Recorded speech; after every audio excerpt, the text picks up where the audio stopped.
හෙල්ලෝ guys කොහොමද ඉතින් multi ස්කේල YouTube channel එකට ඔයගොල්ලන්ව සාදරයෙන් පිළිගන්නවා. අද ඉතින් ඔයගොල්ලන්ට ගෙනල්ලා තියෙන්නේ ඔයාලගේ ලැප්ටොප් එක එහෙමත් නැත්නම් ඩෙස්ක්ටොප් එක එහෙමත් නැත්නම් කම්පියුටර් එක කොහොමද වේගවත් කරගන්නේ කියලා. ඒ වේගවත් කරගන්න එකට එක ට්‍රික් එකක් තමයි ඉතින් ඔයගොල්ලන්ට අරන් අවිල්ලා තියෙන්නේ. එහෙනම් වැඩි කතා නැතුව අපි යන් අපේ වීඩියෝ එකට.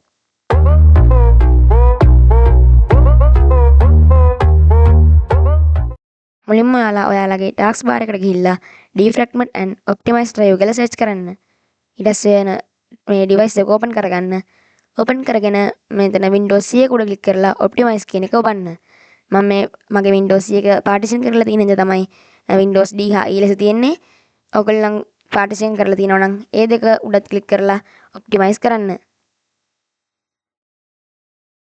ඔන්න guys ඉතින් optimize වෙනවා. 100ක optimize වෙලා ඉවරයි. ඔන්න අනිත් දෙකත් ඔප්ටිමයිස් වුණා. ඊට පස්සේ ඔයාලා මෙතන ක්ලෝස් කියන බටන් එක උඩ ක්ලික් කරලා මේක කට් කරගන්න. ඊටම කියනවා නම් guys මේ ඔප්ටිමයිස් කරන්න කියන්නේ ඔයාලගේ ලැප්ටොප් එක, ඩෙස්ක්ටොප් එක, එහෙම නැත්නම් කම්පියුටරේ හાર્ඩ් එකේ විසිරලා තියෙන දත්ත එක්තැනකට කපඩා කරලා තියාගන්න එක තමයි. මේ ඔප්ටිමයිස් කරන එක ඔයගොල්ලන්ගේ ලැප්ටොප් එකට, එහෙම නැත්නම් ඩෙස්ක්ටොප් එකට, එහෙම නැත්නම් කම්පියුටරේට ඕනෙම ඩිවයිස් එකකට සතියකට පාරක් වගේ කරනවා නම් හොඳයි.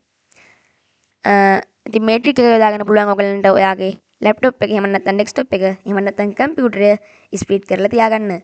එහෙනම් ගයිස් අදට වීඩියෝ එකෙන් සමුගන්නවා. මතක ඇතුව subscribe බටන් එක ක්ලික් කරලා පහළ තියෙන bell icon එක උඩ ක්ලික් කරගෙන යන්න. මේ වීඩියෝ එක තවත් අයලට බලන්න share කරන්න. ඔයගොල්ලන්ට ඉතින් මේ වීඩියෝ එක හොඳයි නම් කමෙන්ට් එකක් දාගෙන යන්න. මේ වීඩියෝ එකට like එකකුත් දාගෙන යන්න. එහෙනම් අදට වීඩියෝ එකෙන් සමුගන්නවා.